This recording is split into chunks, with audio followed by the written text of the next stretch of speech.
According to a global consortium of research scientists and operators I coordinate and collaborate with, strong women having influence and sway on the world is absolutely vital to humans. However, when women do that in the mostly male dominated way we live, which is ideal or more ideal for some men, they're stepping into, leaning into, embracing, empowering the things that are wrong with the world.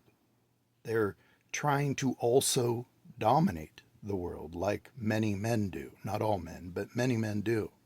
So it's a male-centric or a male-dominated way we live now. And when strong women try to be strong in that context to live in or lifestyle and everything else, it creates more of the problems, just different types of problems, according to these research scientists and my anecdotal observations as well and study.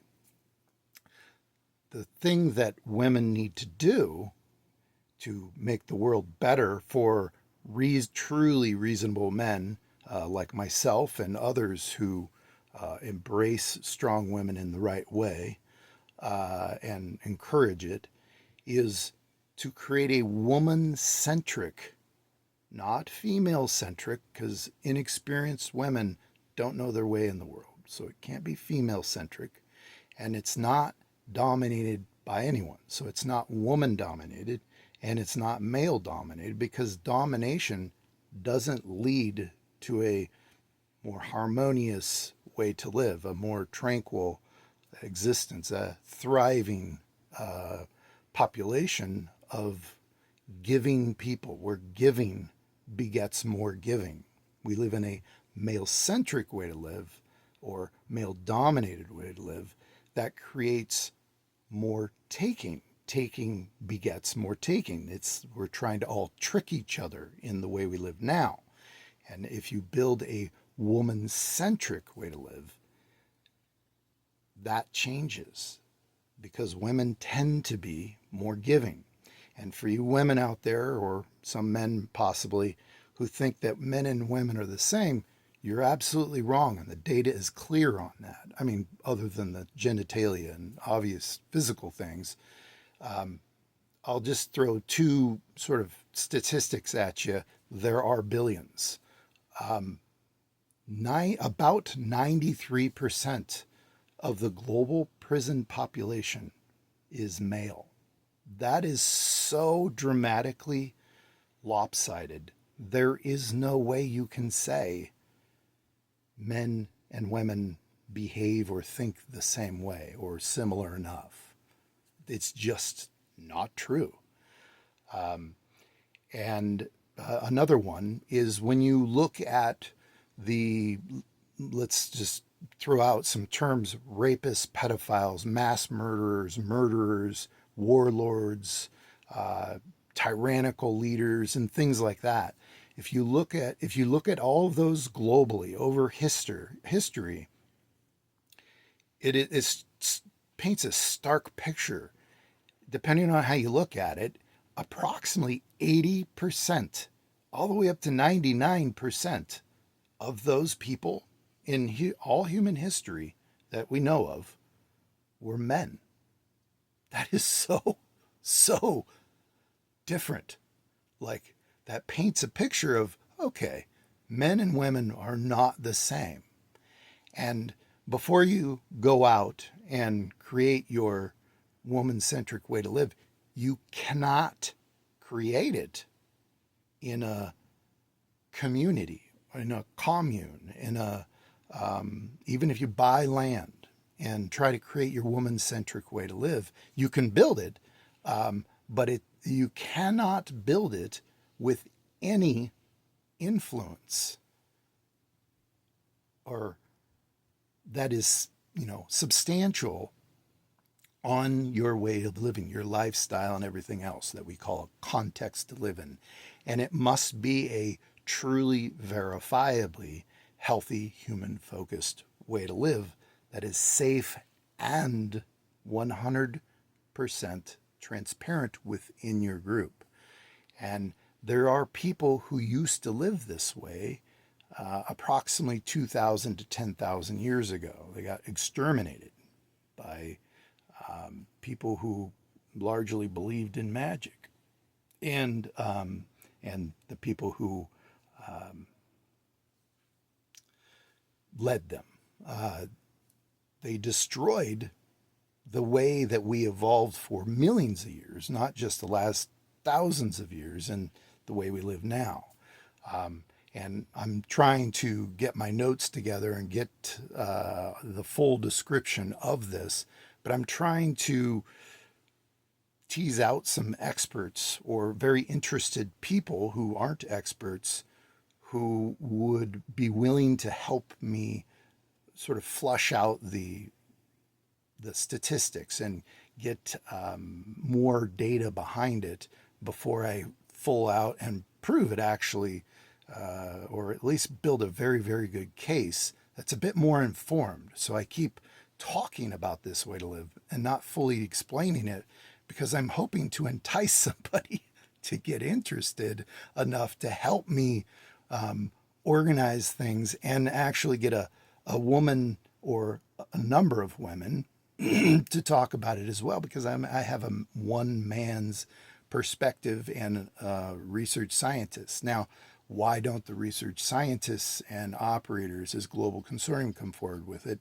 Because they say they are banned or barred legally from doing that.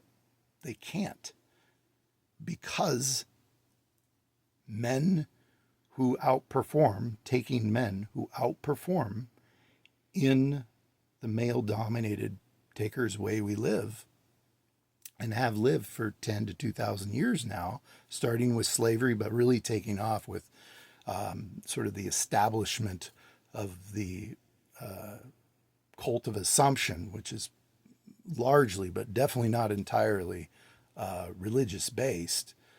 And the cult of assuming leaders are doing the right thing when you're not watching, assuming your life partners are doing what they say they're going to do when you're not watching, when almost never they almost never are, right? And so why does that all happen? Anyway, the people who brought these ideas to me, I'm a hedge fund guy, capital markets researcher, bit of a fin-quant, fundamental analysis, stock guy, portfolio analysis guy. They brought it to me because I signed some documents apparently with the CIA. Well, not apparently, back in 1998. Apparently they know about it, and said this guy seems like a legit guy, and they background checked me and stuff. And the experience has sort of dominated my life. It's a very complex, you got to watch the other videos. But anyway, or contact me. You don't have to watch all the videos. Anyway, they can't bring this forward. And you can't build this way to live without all the information. So don't go out giving to people or being truly verifiably healthy, human focused, or transparent, because it could kill you. Trying to live this way in a male dominated way to live, the way we live, everybody in the world just about lives now, could kill you. So don't try it, but I need people to discuss it. And again, I haven't fully described it because I have the full description. It's just I want to have a little more backing to it, because I'm just a stock guy, saying he's communicating with a global consortium of research scientists and operators. And, that sounds nuts, and new way to live and stuff, right? Sounds like a commune idea, and it's not. It's, matter of fact, it's the opposite of, not the opposite, but it doesn't have community involved, because community puts disparate people together in conflict. And it's as I said in the other videos, it's a hangover from religion. Religion tries to accumulate people and, organized ways to live, try to get more people together for a bigger army, more taxes, and, whatever the takers want, right? That's where, but community feels good. So there's something natural about that we like. It's not community the way where we put everybody together or even similar people together in a community. It's for a big family. That's why we like the feel of community. We're just doing it wrong, and we're doing family structure wrong. We're doing sort of organized living, self-organization wrong, and similar. And in fact,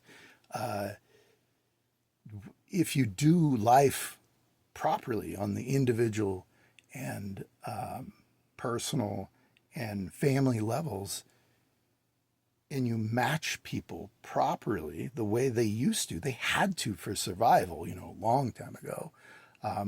They had to match people very well, because if you weren't a well-oiled machine, as they say, or a very high-functioning, super capable, you would die. People would kill you. Animals would kill you. And that sort of urgency or importance for high-functioning, because we're successful, but now we're imploding. Like, we have more conflicts in the world. The world's more dangerous. Democracy is under threat.